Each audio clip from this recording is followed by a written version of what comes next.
Hi, my name is Carmen, and I am an early childhood special education teacher, a life and ADHD coach, and I'm the host of this podcast, Authentically ADHD. I created this podcast to help anyone wondering if they have ADHD, people who have been diagnosed for a while and want some more support and community. I'm here to bring you the latest research on ADHD and neurodiversities while we talk about the good, the bad, and the ugly of ADHD. Are you ready? Let's get started.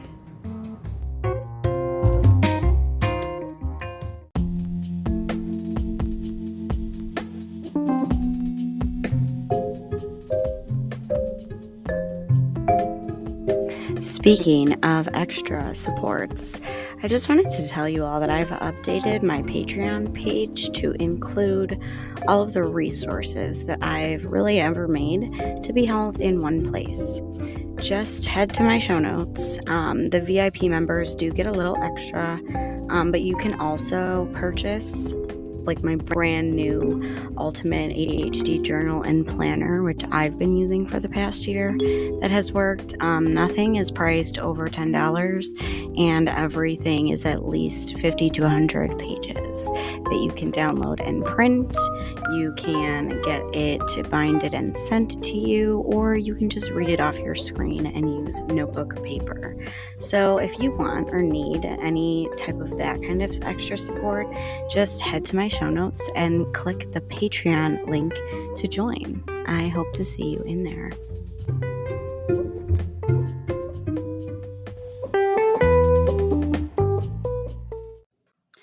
Hi there, and welcome back to the podcast. I am so happy that you chose to press play on this episode. It's a bit different than my usual episodes because today we are talking about my personal journey in receiving my ADHD diagnosis, how it affected me as a kid to be diagnosed late as an adult, and how I'm learning to work with my brain instead of against it. Remember, my friend, our memories suck. So if you like this podcast, make sure to scroll up and hit that follow button so you can get notified anytime I release a new podcast. If you would also be like a rock star, could you also rate this podcast? And if you have the capacity, possibly review it if you can. It would help with getting this podcast out to more people so they can learn to work with their brain instead of fighting against it. I appreciate you so much. Okay, are you ready? Let's get started. So I'm in the 3rd grade, and we were doing a history lesson, I think, because I was daydreaming pretty intensely, and I'm jolted out of it because Miss D slammed her desk with her book while saying my name. I apparently was, asked a question or, asked to read, during the horrid popcorn readings, which I had no recollection of because that's how intense my daydreams were. I had no idea what was going on in class, and this was a regular occurrence. As I grew up, I knew I was different than my typically developing peers. I didn't have a ton of friends, and I really just thought that I was not that smart. Like, I genuinely thought that all people found life to be really hard, like they were wading through water while music is playing in their heads, and that nobody was able to press pause in their brain to make the noise stop. Basically, I viewed my disorganization, lack of motivation, time blindness, emotional dysregulation, and my lack of prioritization as personality flaws. I mean, I was the girl who did her homework, but somehow always lost it. I was the girl who studied for weeks for tests that I got C's on. I was the chatty girl. Didn't matter where the teacher moved me. I always made a new friend because I wanted to talk. When I did know the answer, I was a blurted out kind of kid. I struggled with organization, so my desk, locker, and/or bedroom were always a mess, and I lacked the self-motivation a lot of times, so I had to come up with ways to make myself do things.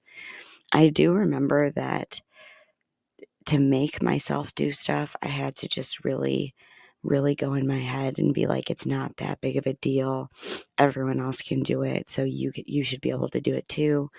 I now realize that I used beating myself up in order to do things when I was a kid. I wasn't a very hyperactive kid. I didn't like gym class and I didn't really enjoy being outside. What I did enjoy was reading, even though it took me longer than others to read and comprehend. I loved escaping into books, imagining the main character as me or that I was in the stories that I was reading. I was the daydreamer. I twirled my hair, and I still do. My hyperactivity is still mostly internalized as different types of stims, racing thoughts, intrusive thoughts, and anxiety. I was also always like the teacher's pet kind of kid. I believe I did this to compensate for my lack of attention, my disorganization, and the grades that came out of that because I was consistently a CD student with, a couple A's thrown in there here and there and more than a few F's. I believe that teachers liked me too much to fail me, and I also got those comments about having so much potential, and if I would just pay more attention, work harder, stop talking, get my head out of the clouds, etc., I could be a straight A student. These teachers all believed. These comments usually made me feel like shit, though, because I felt that I was trying my hardest. So I figured I must just be that dumb. I was also labeled as very dramatic by certain friends and some family members, which I now know is the emotional dysregulation in my ADHD. I remember crying a lot. I would cry when other people that I cared about cried. Like when my brothers would cry, I would cry. I got super excited, or I would show emotions, quote unquote, bigger than my peers. I had no sense of direction either. Oh my goodness. Getting lost is something I still struggle with. Thank God for Google Maps now, because the gas that I wasted from taking one wrong turn, I don't even want to look. It's probably horrifying. I was also not really a great driver. My dad taught me how to drive, and I didn't get my license until I was almost 18 because I don't like to do things I'm not good at. And I also had friends with cars and such, so the desire or that need wasn't there either. But once I did get my license, before being diagnosed and treated, I got in quite a few car accidents, almost all of them being my fault. I never hurt anybody, but the whole not pressing on those brakes fast enough and just rear ending into somebody else was a thing that I did have to deal with more than a couple times. I also remember having a hard time sleeping. I was an active sleeper, meaning I kicked the wall. My bed was next to, I would end up in weird upside down positions. And when I woke up, I would remember these vivid dreams. And apparently, from what I've been told, I also used to literally get up in the middle of the night and ask my mom for something, whether it was water, ibuprofen for a headache, a snack, etc. And the next morning, I would have no recollection of it at all. Growing up, I did have a few close friends, but like I said, I didn't have a lot of friends. I wasn't comfortable with making new friends if it wasn't just like in class to chat because I thought I was too weird and that no one would like me. As I grew older and went through high school, I made a couple new friends, and I also made the friend who is my best friend to this day. And she has a big, big part in why I started looking at ADHD. Because, oh gosh, one day in senior year, or maybe it was after senior year in the summer, I remember, which by the way, I also struggled through. I almost did not pass high school. That was one of the hardest things that I ever did. Um, and we were supposed to be going to college, and I was talking to my best friend about how scared I was. And I finally had shared with her some of the struggles that I struggled with. And she asked me, she said, Carmen, have you ever thought about maybe that you have ADHD? And I was like, what is that? I didn't even know really what it was. This is a friend who also ended up in a mental hospital at one point when we were younger. And she got diagnosed with the disorder at a younger age. In high school, though. Not little. She was in high school. We were in high school. I remember sending her a Valentine's Day card to the hospital that I couldn't go to. But she asked me this question, and I immediately started researching. We had the internet then. We had phones. I mean, I'm not that old. I'm only 32.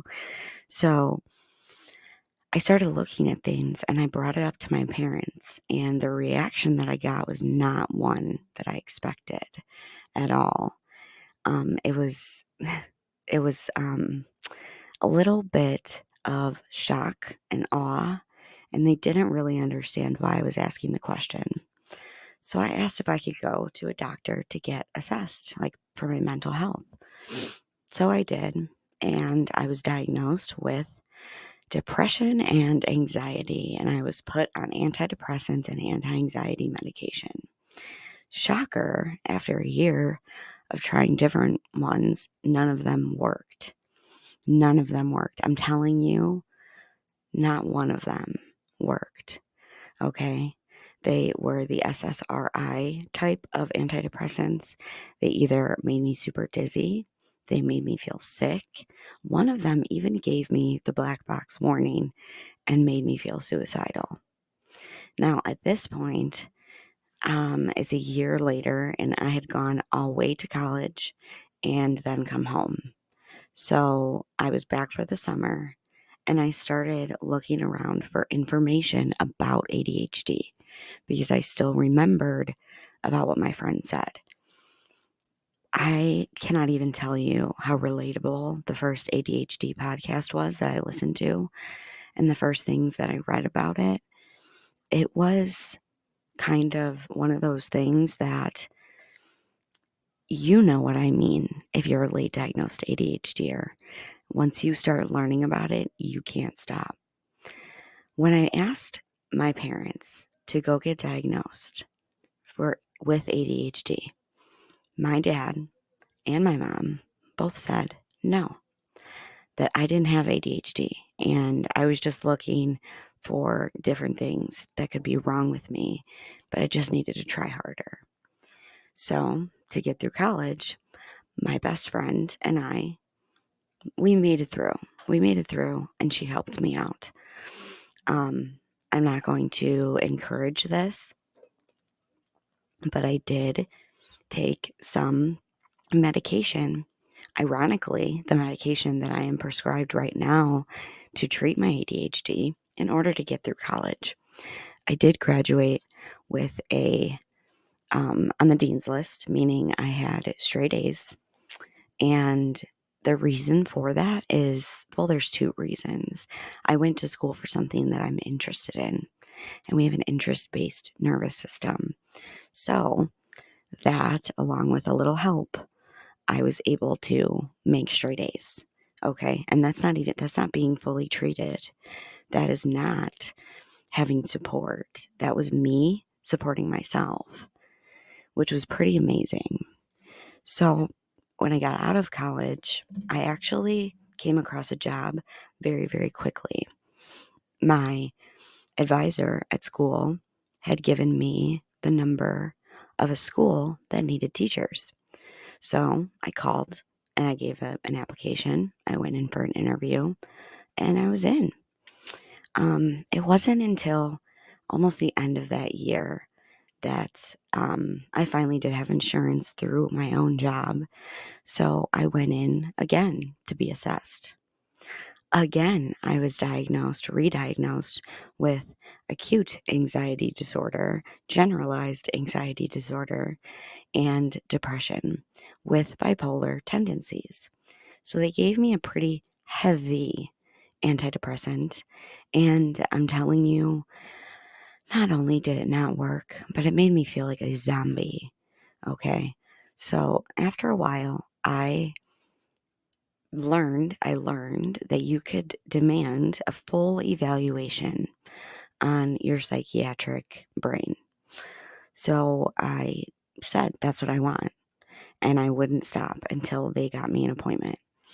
Now, these tests are like the blah, blah, blah. Cumulatively, the test is supposed to be like 10 hours. So they try to split it up between, a couple days, but I wanted to do it in two because I didn't want to miss work. They apparently, without telling me, they knew that that was a good idea because it would help me unmask in order to tell them, all of the answers in my unmasked state.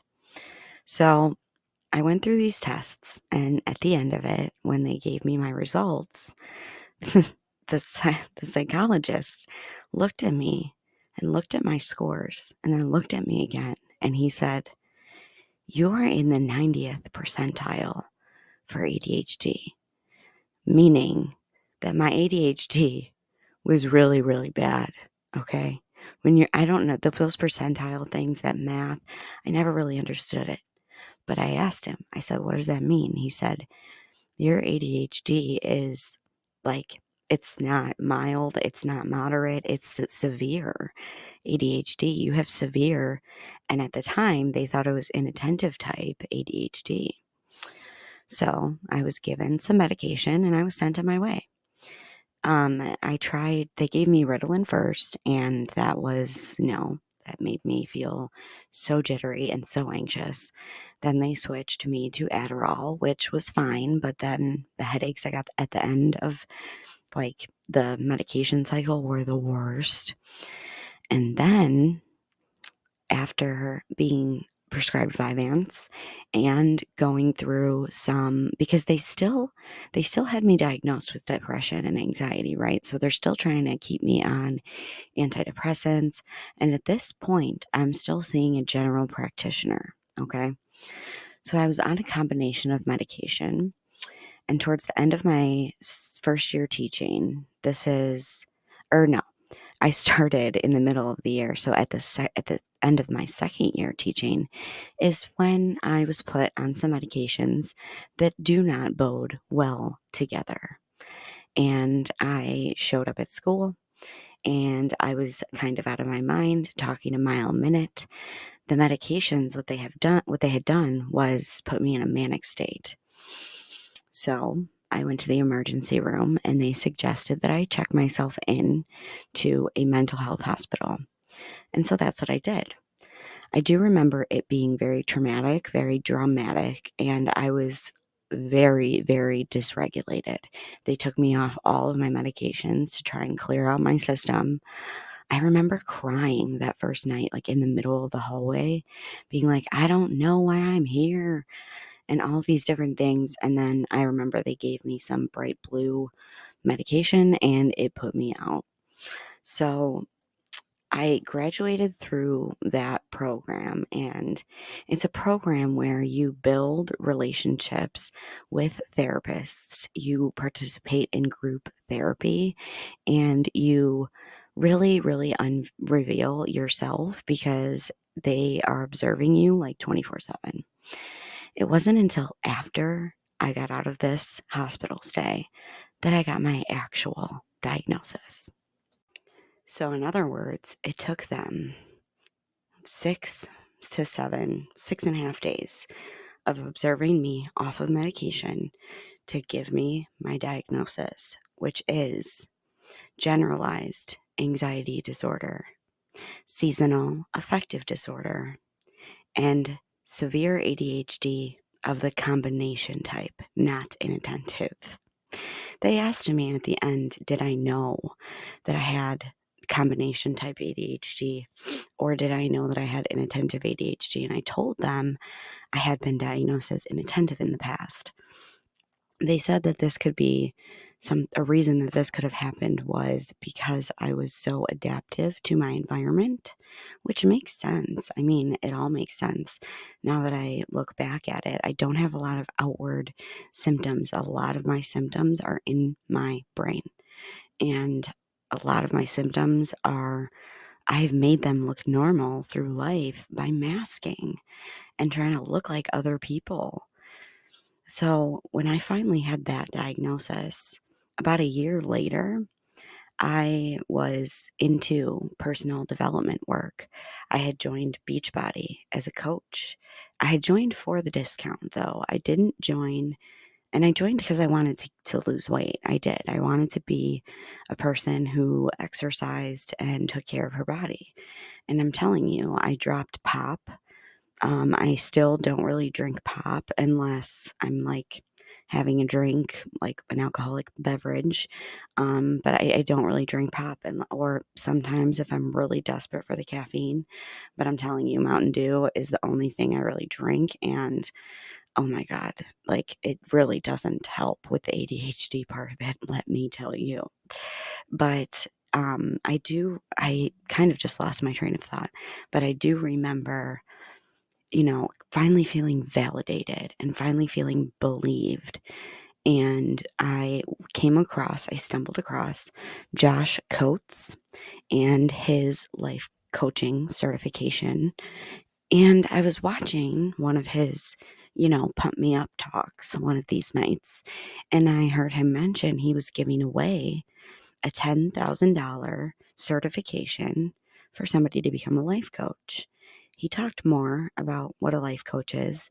And what a life coach is somebody who asks you questions and knows what questions to ask to help you discover what you're missing in life, where you're messing up or where you're not happy in your life, and why you are essentially stopping yourself usually from hitting your goals. And I thought, wow, that's like pretty close to a teacher and it sounds really cool.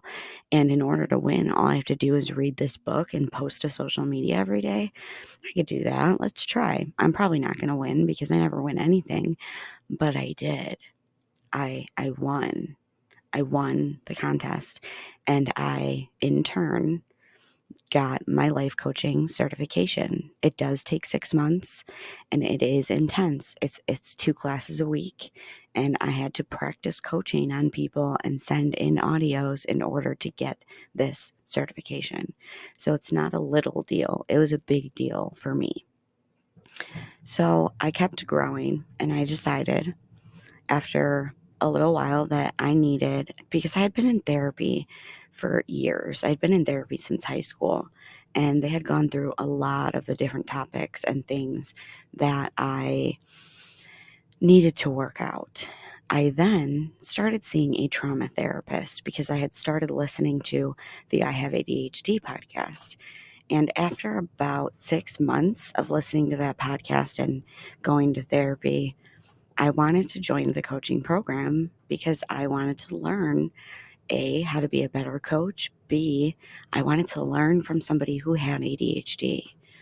So I joined Focused, the best, in my opinion, coaching membership for adults who have ADHD. I will leave my link in the show notes because if you want to join, you can join through my link and we both get money off. I get money off my month. You get money off your first payment. It's a win-win because then we both get to grow together in community. Where I learned I had been avoiding is community. When I got in that community, things really started changing. After only 2 months being in that program, I started my own podcast about this because that journey that I went through, and granted, you didn't get a super, super detailed journey in, about 30 minutes because it's really hard to tell a super detailed story in a bite-sized episode. But I really, really understood my brain. I was starting to work with my brain. Instead of yelling at myself every time something went wrong, I was talking more kindly to myself. I was using systems. I was using my executive brain to plan. I was learning about all the different things in my brain that make me different, not less, just different. And I decided that I wanted to be part of the change. And that's when I started this podcast. So, if you've been a listener for a long time or you're just joining us now, I really hope that that was a great insight into my ADHD journey. I hope that you resonated with it.